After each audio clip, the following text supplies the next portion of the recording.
Hello everyone, welcome back to my channel. कैसे आप सब? आई होप कि सभी बहुत अच्छे होंगे और अपनी प्रिपरेशन को अच्छे मोड पे लेकर आ चुके होंगे क्योंकि प्रीलिम्स इज कमिंग। तो आज बात करते हैं कि आईएएस बनने के लिए आपको कैसी इंग्लिश चाहिए, यानी जो आपका पेपर होता है, क्वालिफाइंग पेपर होता है, उसको आप कैसे क्वालिफाई कर सकते हैं, कौन सा रिसोर्स यूज़ कर सकते हैं और कैसी आपकी इंग्लिश होनी चाहिए, कैसे आप एग्ज़ाम दे सकते हैं और कैसे आप उसको क्वालिफाई कर सकते हैं। क्योंकि जब तक आप उसको क्वालिफाई नहीं करते हैं तब तक आपका जो बाकी के पेपर होते हैं उनको क्वालिफाई करने का कोई भी फ़ायदा आपको नहीं होगा, आप फेल हो जाओगे। दो पेपर होते हैं, एक हिंदी का एक इंग्लिश का। आज हम इंग्लिश के पेपर के ऊपर बात करेंगे और उसके बाद रैंडमली मेरी वीडियो आपको मिलेगी जैसे प्रीलिम्स के लिए जो भी इम्पोर्टेंट टॉपिक सीरीज़ है उसकी। उसके बाद में हम बात करेंगे सीसेट पे एंड देन उसके बाद धीरे धीरे प्रीलिम्स पास में आ जाएगा। तो चलिए बात करते हैं आईएएस बनने के लिए आपकी इंग्लिश कैसी होनी चाहिए।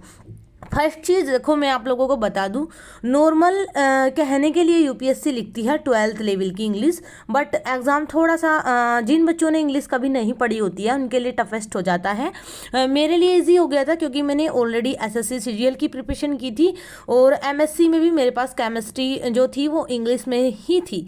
लेकिन यूपीएससी की अपनी ही इंग्लिश है, यानी कि द हिंदू में जैसी इंग्लिश आती है वो वाली है।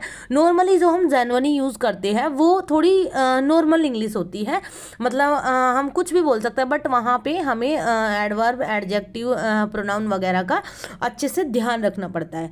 तो फर्स्ट चीज़ जो है, एक चीज़ आप अपने माइंड में सोचो, क्या आपने 12th में प्रोनाउन, एडवर्ब, एडजेक्टिव, नाउन ये सब चीज़ें नहीं पढ़ी है?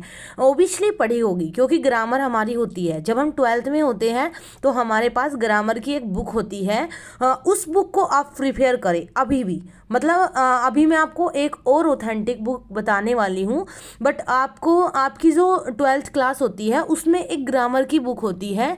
उससे क्या होगा, आपकी जो ग्रामेटिकल एरर है वो इम्प्रूव हो जाएगी। क्योंकि बहुत ज़्यादा बच्चे क्या करते हैं, जैसे कहीं पे ई है, ए, मुझसे भी इनफैक्ट ये गलतियाँ होती है क्योंकि कई बार क्या होता है हम कंफ्यूज हो जाते हैं, ई आएगा या ए आएगा। तो ये ग्रामेटिकल एरर करने से आप बिल्कुल अपने आप को बचाए रखें, वरना एग्जामिनर आपकी कॉपी चेक करता है तो नंबर आपके माइनस में चले जा सकते हैं। अब यहाँ पे आपको एक चीज़ और अपने माइंड में सोचनी है कि आपने 12th तक का एग्ज़ाम दिया है और 12th तक इंग्लिश होती है, तो डरना तो बिल्कुल भी नहीं है। बस थोड़ी सी अपनी एक लेवल की तैयारी करनी है इंग्लिश की। वो कैसे करनी है, तो सबसे पहले आपको बेसिक इंग्लिश की जो ग्रामर की बुक होती है आपको उसको अच्छे से देखना है। जैसे एडवर्ब, एडजेक्टिव, कहाँ पे दी लगता है, कहाँ पे ए लगता है, कहाँ पे एन लगता है, ये चीज़ें अच्छे से आपकी ग्रामर की बुक में होती है। क्योंकि जैसे जो हमारे वोवल्स होते हैं ए, ई, आई, ओ, यू, इन 5 से पहले हमेशा हम एन का यूज़ करते हैं। बट बच्चों की जो ग्रामेटिकल एरर होती है वो ये हो जाती है कि वो एन अम्ब्रेला की जगह भी ए अम्ब्रेला लिख देते हैं। और ऐसी ही चीज़ें जब आप पैराग्राफ, जो कि पैराग्राफ लिखना होता है एक हिंदी में और एक हिंदी से इंग्लिश में, एक इंग्लिश से हिंदी में, उसमें ये गलतियां बच्चों से हो जाती है।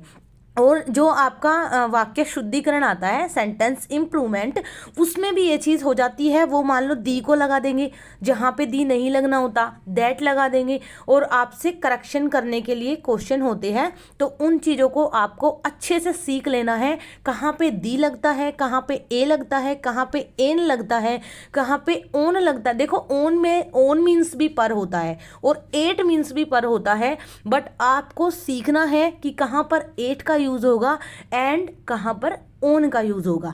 तो ये चीजें आप अपनी बेसिक ग्रामर से सीख सकते हो। उसके बाद एक बुक आती है जनरल इंग्लिश की, लुसेंट की। ये थोड़ी हाई स्टैंडर्ड की बुक है जो कि मैंने एसएससी सीजीएल में प्रिफर की थी और उसी से मेरा टायर 1-2 क्लियर हुआ था। बहुत अच्छी बुक है, मैंने उस बुक को बहुत अच्छे से पढ़ा था। तो आप उस बुक को फॉलो कीजिए, बट उससे पहले आपको थोड़ी बहुत इंग्लिश ग्रामर की आनी चाहिए, आपको नॉलेज होनी चाहिए। ऐसा अगर आप करेंगे कि सीधा आपको इंग्लिश बिल्कुल जीरो है और आप उसको उठाएंगे तो आपके सिर के ऊपर से चली जाएगी। इसलिए मैं बता रही हूँ, पहले अपनी थोड़ी सी ग्रामर की नॉर्मल बुक लो जो 10th में या 12th में आती है ना, ग्रामर की बुक जिसमें हम सेंटेंस वगैरह, टेंस वगैरह भी पढ़ते हैं, उस बुक को आप प्रिपेयर करें। देन उसके बाद आप लुसेंट की जनरल इंग्लिश की बुक करें। उसके बाद थर्ड चीज़ आप क्या करें, 10 ईयर के प्रैक्टिस पेपर, यानी पिछले जो 10 साल से पेपर आ रहा है क्वालिफाइंग का, 8 साल 7 साल 6 साल भी कर सकते हैं, कोई ज़रूरी नहीं है कि 10 ही करना है, उसको प्रिपेयर कीजिए। तो उसमें क्या होगा, आपको एक अच्छी प्रैक्टिस भी हो जाएगी। तो जो जनरल इंग्लिश की जो लुसेंट की बुक है उसी से मैंने एसएससी सीजीएल किया है। Pronoun, adverb, sentence correction, paragraph सब कुछ उसमें ऑलरेडी है। बहुत अच्छी बुक है, वाक्य जो भी यूपीएससी के एग्जाम में आता है वो सब कुछ आपका उससे प्रिपेयर हो जाएगा। और बेसिक प्रिपरेशन आपको करनी है और 10 साल के पेपर करने हैं।